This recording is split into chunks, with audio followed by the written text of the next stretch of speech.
Hello everybody, my name is Mike Geig, and welcome to my video on binding, or data binding, and the DataGridView control. This video is part of my series on Windows programming with C#. Hopefully after that last video and my super amazing and impressive drawing, you have more of an idea of how the components of the C#.NET environment work together to give us access to a database. So now in this video, we are going to go ahead and start working with the database. Now, the database that I will be using will be made available to you. Just go ahead and look below the video in the description section. You'll find a link to the database so that you can follow along. Now for me, I just save the database on my desktop. You can put yours just wherever you can find it, and then you'll be ready to start working with it. So what we want to do is, before we do anything else, we want to go ahead and establish a connection to this database, get our project ready to work with it. So I'm going to come up here to Data, and I'm going to select Add New Data Source. Alright, we're just saying, hey, we want to be working with some new type of data. In this instance, we're going to be working with a database, and we're going to work with a data set. Alright, now it says what data connection should your application use to connect to the database. Now if you've already established a connection to the database, there'd be a connection string here. Alright, remember we talked about the connection string, but right now there isn't one. So we have to say, hey, we want a new one because one doesn't currently exist. So I hit new. Alright, and so we have a couple things on here that I'm going to explain. First is the data source, which we have established as Microsoft Access Database File. We can use one of many data sources. Alright, if we hit change, we can see some of our other options. We are using we'll actually be using an Access Database file, so that's the one we're going to use. But we have ODBC data sources, SQL Server Compact, Oracle, or some other providers and things like that. I'm just going to hit cancel there because we are in fact using an Access database. Alright, now for the database file name, we're just going to go ahead and browse to it. So I'll hit browse, go to my desktop, and I have a lot of stuff on my desktop, but hopefully I should be able to find it.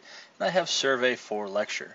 Okay, and then I will hit open, and that gets us our database there. This database does not have username and password, but if it did have one, you'd want to put those in. And I'm going to go ahead and test the connection, and we can see that, hey, it found it, we connected successfully. Now under advanced is a bunch of other things we can do with our connection string, different options and stuff, different properties, things about encrypting passwords and whatnot. We're not going to mess around with that, so we're just going to hit OK. And we can see that our connection string has been established. This is the road that connects us to our database. Alright, and I'm going to hit next. Now it's going to prompt me. It's going to say, hey, the connection you selected uses a local data file that's not in the current project because it's on my desktop. It's not a part of this current project.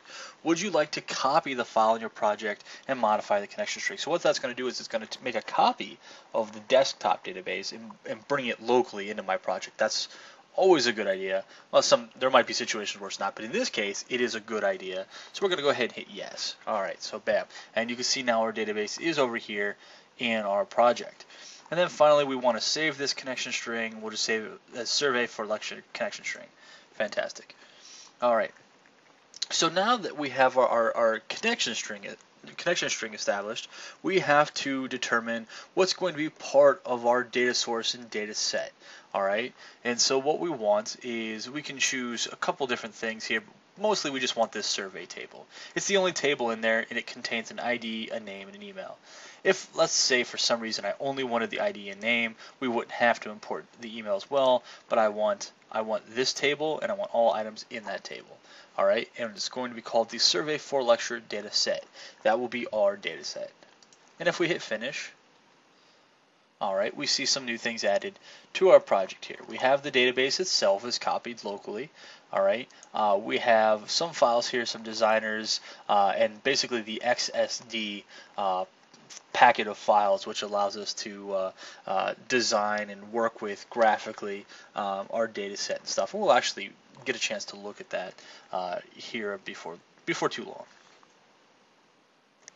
Alright, so now we are going to go ahead and begin working with this here. I'm going to make this a little bit bigger, and I'm going to come to my toolbox, and we are going to grab the data grid view. So if we come down to data, we are going to find the data grid view. The data grid view is very powerful, yet very basic control for dealing with databases. Alright, so let me just go ahead and expand this here a little bit. And then we're going to use the smart tag to specify what data source we want. So I'm going to click here under choose, so we can do enable adding, enable editing, enable deleting. We'll talk about these here in a second. All right. Actually, let me uncheck these for right now. Okay. So we're not going to be able to add, edit, or delete. Now let's go to my choose data source. And right now we don't have a data source created specifically for this. So we are going to go other data sources, project data sources. We're going to look for the survey for lecture data set that we created, and we're going to grab the survey table. So we're saying, hey, we're going to bind you to the survey table. And you can see, now we see these 3 columns, which are in the survey table, the ID, the name, and the email. All right, that's exactly what we wanted. All right, and so if I run this, all right, we can see the 3 items, all right, from the database. I can't edit them, I can't do anything with them. I think I can expand, yeah, I can expand that. But yeah, but that's pretty much the extent of what I can do so far. All right, so we see how that works. Okay, and I do want to point out that we have, when we data bound this, all right, by choosing a data source, when we created a survey binding source, we had a couple things get added to the bottom of our design window. First, we have our data set. We have our binding source. That's what binds this DataGridView control to our data set. And then we have our table adapter. Okay, so those things got added for us. Now, like what we saw, we can, see all the contents and stuff like that, but we can also use another control to help us navigate this. Now, in this instance, there are only 3 things in there, but in a lot of databases, there are thousands and thousands of records. So having something that enables us to navigate is actually fairly useful. That control I'm talking about is the binding navigator. So let's come down here to our data. We're going to grab this binding navigator. We'll double click that, and it gets added to the top right here. All right, and so now what this binding navigator does is it allows us to control a binding source. So if I go ahead and come down here in the properties window, I'm going to look for binding source, and I'm going to pick the binding source, all right, of this DataGridView. So by running it, now we can see the different tables and stuff like that, and I can hit these buttons to go forward and to go back, and things like that. You can see that I can delete a control there. I can add one. I don't know if it's going to let me edit because I don't have editing enabled. Yeah. Okay, so I actually paused the video there for a second. I needed to remove the DataGridView and re-edit. There was a bug that caused the program to crash. I'm not entirely certain why, but basically it wouldn't let me really use it at all, and it was just kept crashing. So I removed the control and I re-added it. Now it's fine. So apologize for the jump there, but I haven't done anything that you haven't seen. I simply just deleted the DataGridView, re-added it, and then reselected the survey binding source, and I've enabled the adding, the editing, and the deleting. Okay, so that's all that I did there. So let's go ahead and hit play, and here we go. So again, we can move through here, but now we can also edit. Let's say that's Mike, and this one will just be just junk, whatever. And we can add a new record.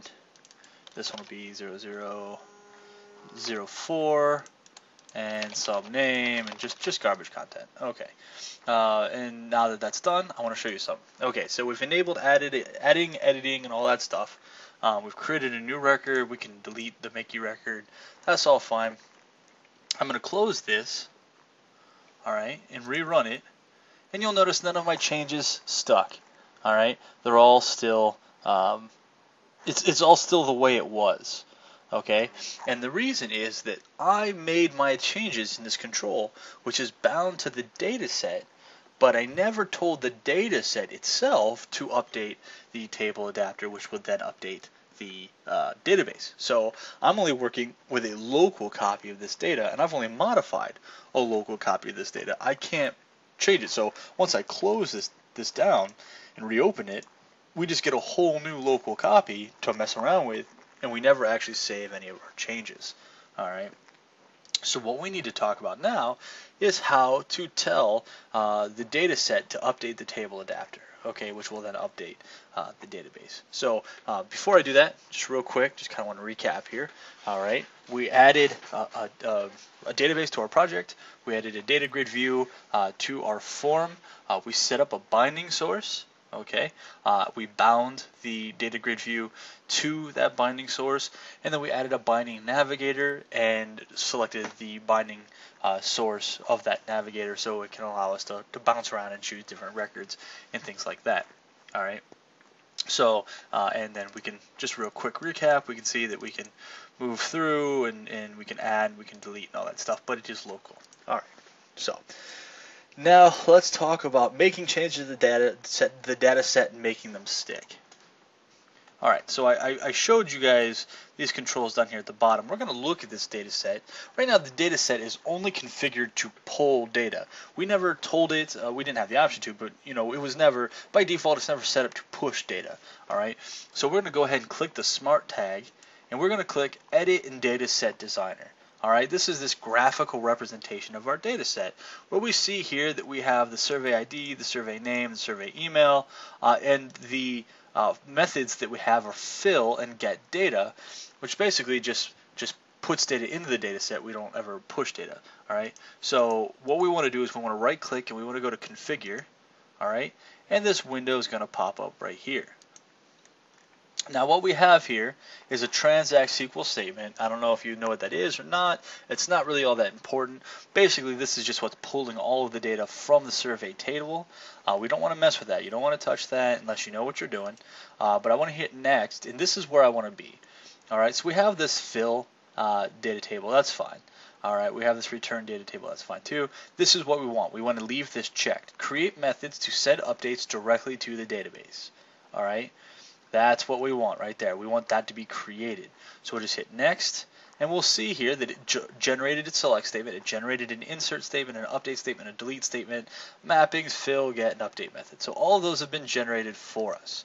Alright, so now that it generated those for us, we have the ability to update, alright, our database. So now let's go ahead and implement that code functionality. What I'm going to do is I'm just going to put a button on here that says, hey, update. Alright, we could put it in an event handler for every time we change a record, but I like to put it under a button. That way you don't accidentally make a change you didn't mean to and have it automatically update. This way you have to physically press a button or else it won't update. And that's a nice little fail-safe. So right up here for our binding navigator, we see this is a lot like our tool strip where we can add another button. That's what I'm going to do. I'm going to add a button. Alright, and this button here, we're actually going to give it some text. And it's going to say update. Alright, and actually, you know what, I don't like that. Let's get rid of that. That was just a little image. We could have made an icon for it, but instead let's add an actual button. So let's go to the toolbox, let's grab a button, and let's just put it up here. Alright, that looks good. Button, fantastic. Alright, that way it's bigger, it's not a little icon, and we can actually make it say something more relevant. So let's make it say update. Okay. So now we have our update button.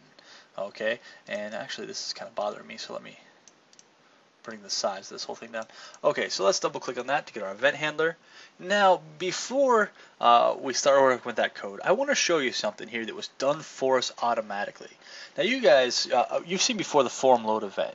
Alright, it generally pops up, or it generally, handles any code that happens when the form first becomes available. Now, I never double clicked on the forms. You see here, a form load event was created for us. Alright, I didn't make that. Alright, so this was made for us, and what it does is it fills, alright, the data set with the table adapter. So it basically, remember that drawing I made in the last video, how that spiral was our mystical table adapter. This is the table adapter filling our data set with data. Alright, and this is what we've been working with, this data set. So now what we want to do is we kind of want to reverse the flow and take this data set and put it back into the table adapter. Alright, but we see here that this code was all written for us, this event handler, all of this. I didn't type any of this out, and we got a nice little we get a nice little comment there from the IDE. Okay, so I just kind of wanted to point out that that was there, and it was done for us. I didn't have to mess with it. You know, it just was automatically created once we had a binding source. So that's nice. That's nice that was created. Okay, so what we want to do now is we want to basically write the code to put data into the data set. So we're going to put this in a try block. Working with databases can be finicky. We absolutely want there to be try-catch, mostly because databases have the tendency to get locked by other people, or who knows. Just they're very finicky data files. So we want to be sure to have all the points where we work with a database inside a try-catch block. All right, and so now what I want to do is I want to find my survey binding source. All right, .end edit. So basically what this says is, hey, if we were in the process of editing some part of that database, right? Remember, if I double clicked, I could change a name or I could add one. This basically says, hey, end all edits. We're done editing right now. Okay, so if you were editing, end it. All right, and then we're going to say survey. I got to find my survey table adapter. Survey table adapter. All right, .update. All right, this is that method that was created for us, that update method. All right, and what are we going to update it with? We're going to update it with our data set. We're going to say, hey, use our data set .survey. Survey is the name of that table. All right, we're saying, hey, update the database with this data set. Oops, no, with this data set. All right, so this data set is our local copy. We modified it. We're comfortable that that's right. We hit update, and it takes our data set and puts it to the database. All right, and then we'll do a nice little message here. Message box.show database updated. Okay, and then we're going to go ahead and refill our local data set just in case anything changes. All right, so we're going to say survey table adapter .fill, which is this line up here. Actually, I can just copy that and paste it. There we go. Just fine. You can have the this keyword. I could put this in front of all these. In this instance, I didn't have to because there's no conflicts. Sometimes you might want to, but we didn't really need to, and so I didn't add those. Okay. So that'll allow us to update our local data set, update our database from our local data set. So let's try it out. I'll go ahead and hit play, and we will change Mickey to be Mike. All right, we'll add a new record, 004, and it'll be John, and the email address will be whatever. Okay, now I'm going to hit update, and we're going to see database updated. Awesome. All right, and so now when I close it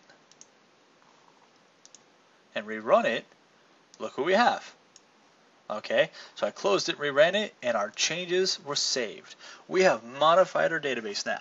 Okay, our database is forever changed unless it has revisioning or whatever. But yeah, we were able to successfully modify the database, and if we had multiple people connected to this database, multiple people would see those changes, and that's pretty cool. Now, if you're following along and you hit the update, and your code was the same as mine, and you closed your form and you reopened it, and the changes weren't saved, that does not mean you did something wrong. Okay? When we imported this survey for lecture database, it goes into two places. One, it goes into its working directory, the working directory.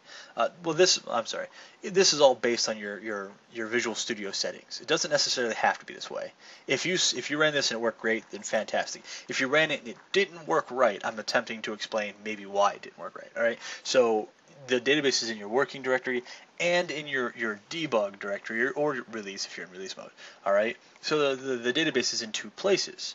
All right, so it might be that every time you run the program, it takes your working copy of the database, copies it over to the bin or the debug directory, and overwrites any changes you might have made. All right, the way to test this is to go into your debug directory, run the program, make changes, and see if they save there instead of running it from the Visual Studio IDE. All right. More than likely, if you're not seeing the changes saved, that's why. It's not because you did something wrong. It's because Visual Studio keeps recopying the original database over the new one every time you run it. Okay, and so you don't necessarily want to be confused by that. Okay, so most likely if you're having a problem, that's why. Okay, so in this video, all right, we talked about a lot of stuff in this video. It's very important to understand it. And trust me, it's amazing how easy Visual Studio makes this. All right, I mean we were just clicking and dragging 3 lines of code, something like that. I mean besides the try catch block, yeah, 3 lines of code, and then we're updating a database. All right, it's really simple. Okay, and it's all because of the .NET environment that it's so straightforward. It used to be, well, it can be, but it used to be just a complete bear. So it's really nice. Nice for you guys to have that. So in this video we talked about adding the database, creating the binding data source, we talked about the DataGridView, we talked about binding navigation, we talked about editing the local data set, and we talked about adding the methods to allow us to update and delete records from the database, and the code to actually accomplish that. So we actually talked about a lot of stuff in this video.